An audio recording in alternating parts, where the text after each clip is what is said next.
কুরবানি। অনেক আলোচনা ফকির তারা আলোচনা করবে ইনশাআল্লাহ আগামী জুমা ইনশাআল্লাহ। এই কুরবানিটা ওয়াজিব হবে কাদের উপরে আমরা আজকে বলবো। সেই ওয়াজিবটা হলো প্রথম হলো স্বাধীন হতে হবে। এক নাম্বার কি?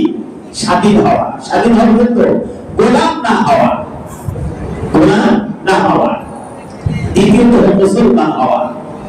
তাদের উপর কুরবানি ওয়াজিব, তাদের কথাই বলছি। স্বাধীন হওয়া, মুসলমান হওয়া, মুকিম হওয়া। মুকিম বোঝেন? মুকিম মানে যে এলাকায় আপনি আছেন সেই এলাকায় স্থায়ী হওয়া। মুসাফিরের উপরে কুরবানি ওয়াজিব নয়। আলহামদুলিল্লাহ আমরা এলাকায় যারা থাকি তারা তো মুকিম, ঠিক বলেন, তারা মুকিম হিসেবেই থাকি আমরা, যেহেতু দীর্ঘদিন থাকি। চাকরির জন্য কিন্তু 3 দিনের জন্য থাকি না, থাকি কেউ 40 দিনের জন্য থাকি তাও না, আমরা দীর্ঘদিন থাকি। এই জন্য তারা মুকিম, তাদের উপরে কুরবানি ওয়াজিব। 4 নাম্বার হলো বালেগ হওয়া। 4 নাম্বার কি? বালেগ হওয়া। 5 নাম্বার হলো ধনী হওয়া। এই ধনীর ব্যাপারটা আমরা একটু জেনে নেব। সেটা হলো নিসাব পরিমাণ সম্পদ থাকা। সেই নিসাব পরিমাণ কত?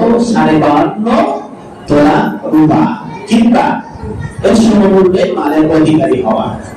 52.5 ভরি রূপা কয় টাকা দাম? 50 থেকে 60,000 টাকা দাম। তাহলে 50 থেকে 60,000 টাকা যদি আপনার কাছে গচ্ছিত থাকে তাহলে আপনার উপরে কুরবানি ওয়াজিব।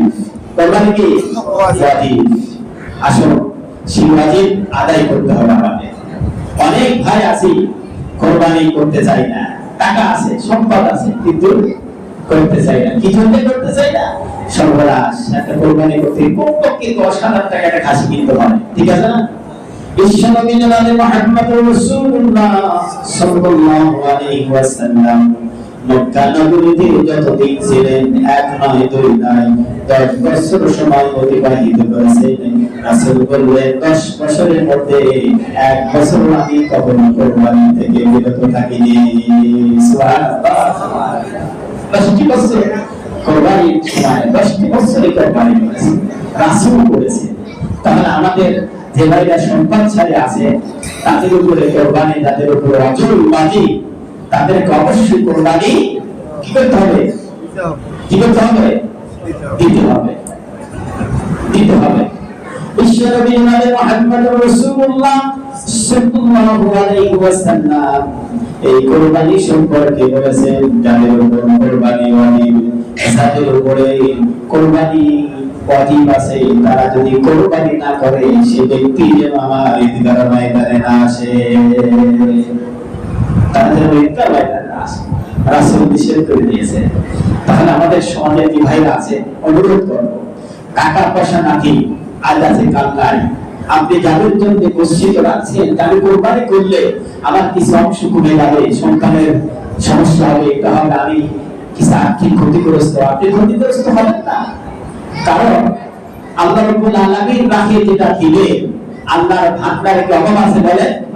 আল্লাহ বলছে শত শত বৃদ্ধি করে আপনার আমলনামায় জমা করে দিতে পারে, ঠিক না? আপনি এই নিয়ত করবেন, সন্তানের জন্য রেখে যাবেন, সমাজকে দেখানোর জন্য রেখে যাবেন।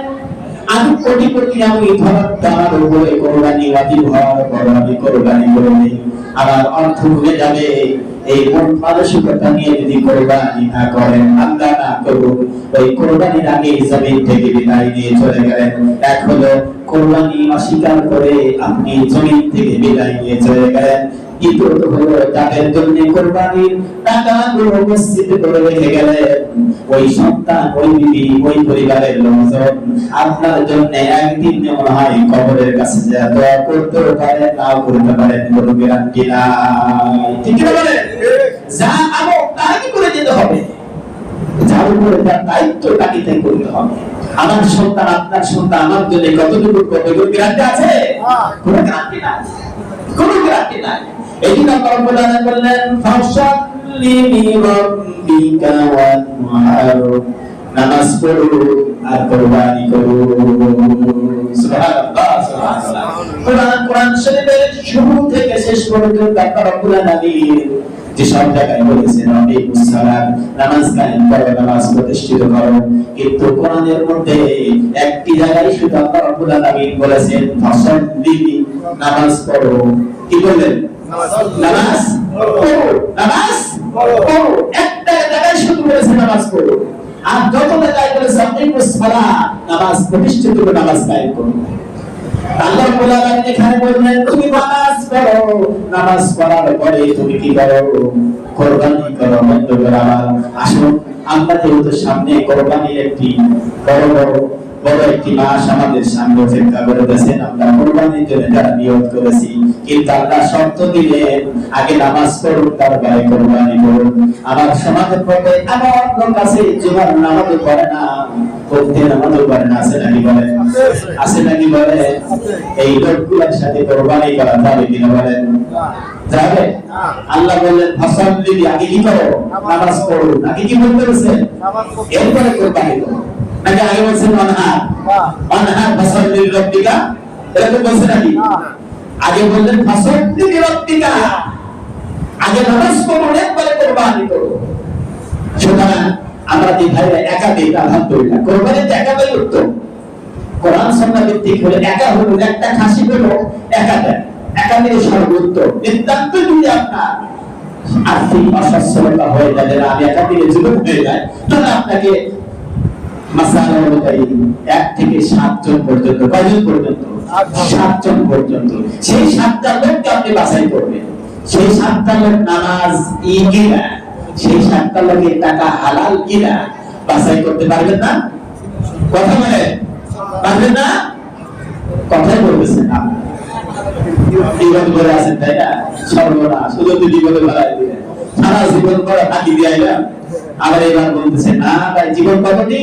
অকুল্লাল ইনসানি আনজালনাহু তাইরাহু ফি উনুকি ওয়া নুখরিজু লাহু ইয়াওমাল কিয়ামাতি কিতাবান ইয়ালকাহু মানশুরা। আপনি এখন হয়তো বলতেছেন যে নানাজি লোক খুঁজবো কেমনে, কোরবানি না কিছু করেছি, হালাল আর হারাম হয়ে গেল, করে ম্যানেজ করে কোরবানি করেছি। কিন্তু আল্লাহ রাব্বুল আলামিন বললেন বনি ইসরাঈলের মধ্যে তেরোতম আয়াতের মধ্যে আল্লাহ রাব্বুল আলামিন বলে দিলেন ওই দিন প্রত্যেক মানুষের কিছু করবেন তার গলায় ঝুলিয়ে দেওয়া হবে। কি হবে? তার আপন নামা গলায় ঝুলিয়ে দেওয়া হবে। আপন নামা কি গলায় আল্লাহ রাব্বুল আলামিন ঝুলিয়ে দিবেন। আল্লাহ বলেন বাদুসুলিল্লাহু ইয়াওমাল কিয়ামাতি কিতাবিয়ান কাওমান মানশুরা, তোমার কিতাব তোমার গলায় উন্মুক্ত করে দেওয়া হলো। আল্লাহ বলেন ইকরা কিতাবাকা, তুমি পড়ো তোমার কিতাব, তুমি পড়ে নাও, তুমি আমলনামা তোমার পড়ে নাও। আল্লাহ গলায় ঝুলিয়ে দিবেন। এই গলায় যেমন আমরা একটা কাঠ ঝুলাই, এরকম আমলনামা ঝুলিয়ে দিবেন। আমলনামা জন্ম থেকে মৃত্যু পর্যন্ত কি করেছেন, কোথায় করেছেন, কোথায় করেছেন, নাকি অন্ধকারে করেছেন, আলোতে করেছেন, না ঘরের মধ্যে করেছেন, না বাইরে করেছেন, কোথায় কি করেছেন, দিবেন সব কিছু আল্লাহ রাব্বুল আলামিন ওই কোরআনুল কারীমের মাধ্যমে আপনাকে আগত জানিয়ে দিলেন। সব কিছু আল্লাহ রাব্বুল আলামিন রেকর্ড করে একটি কিতাবের মধ্যে লিপিবদ্ধ করে রেখে দিয়েছেন। সুবহানাল্লাহ।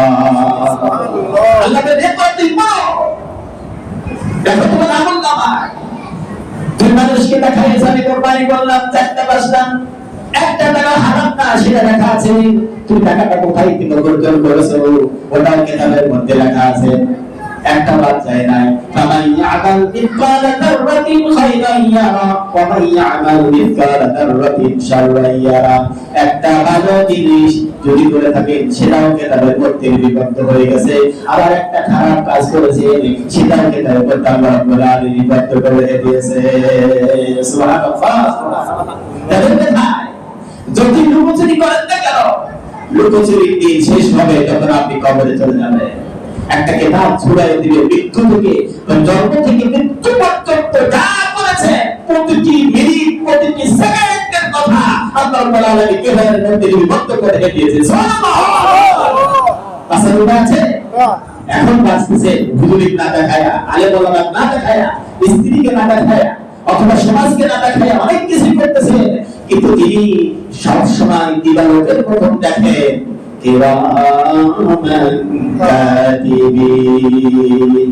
সম্মানিত ফেরেশতা লিপিবদ্ধ করতেছেন প্রতি মুহূর্তের মধ্যে, প্রতি সেকেন্ডের কাজ আল্লাহ রাব্বুল আলামিনের কাছে লিপিবদ্ধ করে পাঠিয়ে দেন। সুবহানাল্লাহ। يعلمون ما تفعلون না করো, আল্লাহ রাব্বুল আলামিন সবকিছু জানে। সুবহানাল্লাহ, সুবহানাল্লাহ। এই না শুনতে আমার কিতাবকে সুন্দর করতে হবে, যে কিতাবটা আমাকে গলায় ঝুলিয়ে দেওয়া হবে, ওই কিতাবের মধ্যে যদি হালাল জিনিসের বেশি থাকে, হারাম জিনিসের যদি না থাকে, তাহলে ওই কিতাবই বলে দিবে তুমি জান্নাতি। আর কিতাবের মধ্যে যদি খারাপ জিনিস বেশি না থাকে, তোমাকে কিতাবই বলে দিবে তুমি জাহান্নামী। ঠিক কিনা বলেন? কিতাব আপনাকে বলে দিবে তুমি জান্নাতি জাহান্নামী। এইজন্য আসন বন্ধ করার সময় আমাদের স্বল্প, অল্প সময়ের মধ্যে আমরা জমি এসেছি, যে কোনো সময় জমি থেকে বিদায় নিয়ে চলে যেতে হবে। যদি স্বচ্ছভাবে হালাল ভাবে উপার্জন করে টাকাগুলো যদি কোরবানির মধ্যে প্রবেশ করাতে পারেন, ক্রয় করতে পারেন, তাহলে আল্লাহ রাব্বুল আলামিন বললেন ওই ব্যক্তি কোরবানি পতিত হওয়ার, জমিতে রক্ত পতিত হওয়ার পূর্বেই আল্লাহ রাব্বুল আলামিন তার কোরবানি কবুল করে নেবেন। সুবহানাল্লাহ।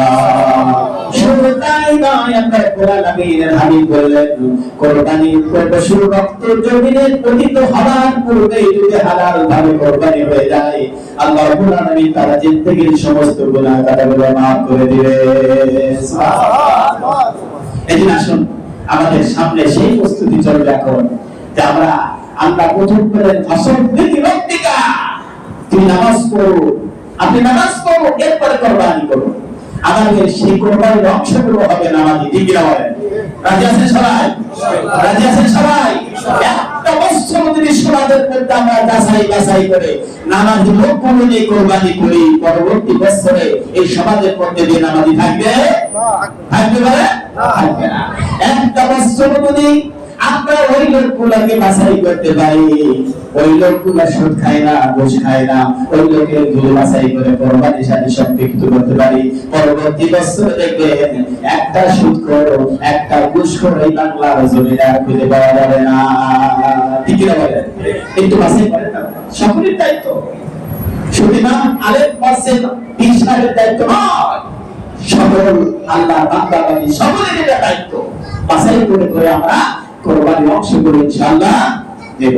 কারণ ভাই করতে তো হবে, করতে তো হবে, কি কাম করতে হবে না? আশা নিশ্চিত, যাওয়া অনিশ্চিত, যে কোনো সময় আমার চলে যেতে হবে। ঠিক কিনা বলেন? যে কোনো সময় চলে যেতে হবে। এই দিন আমরা এই প্রসেসিং যদি আমি করতে পারি ইনশাআল্লাহ, দেখবেন সামনের বছরে নামাজি মানবে, সুদখোর ঘুষখোর করবে। ঠিক কিনা বলেন? করবে কিনা বলেন? আমরা চেষ্টা করি ইনশাআল্লাহ। আল্লাহ যেন আমাদের সকলকে তৌফিক দান করবেন। আমিন। আসল বন্ধুগণ, আবার কোরবানি যাদের উপর ওয়াজিব তাদেরকে কোরবানি অবশ্যই দিতে হবে, দিবেন। সেটা শর্ত হলো হালাল টাকা। কি টাকা? হালাল টাকা। যেভাবেই হোক আপনি হালাল টাকা সংগ্রহ করে কোরবানির অংশ নিয়েও যদি দিতে পারেন, দিয়ে দিবেন। তাহলে আল্লাহ রাসূল বললেন যদি কোরবানি না দাও তাহলে আমার ঈদগাহ ময়দানে আসো না, আমার ঈদগাহ ময়দানে আসো না। কত বড় কথা! এই যে আসল যাদের উপর ওয়াজিব আছে ভাই, টাকা গচ্ছিত রেখে দিয়ে না, টাকা আপনার জন্য কল্যাণ বয়ে আনবে কখন, যখন সঠিকভাবে ব্যয় করবে। ঠিক কিনা বলেন? আর যদি সঠিকভাবে ব্যয় না করেন তাহলে আপনার জন্য অকল্যাণ বয়ে আনবে। সুতরাং আপনার কাজ, আমার কাজ, নিজের কাজ নিজেই জটিল ঠিক করে যেতে হবে, নিজের আমল নিজেকে সংগ্রহ করে যেতে হবে। আল্লাহ যেন তৌফিক দান করবেন। আমি আসল বন্ধুগণ, আমার পবিত্র মাস জিলহজ মাস শেষ জুমাবার, আগামী জুমে আমরা ইনশাআল্লাহ পাবো জিলহজ মাস। ওই জিলহজ মাসের আমলগুলো আমরা ইনশাআল্লাহ জুমার দিন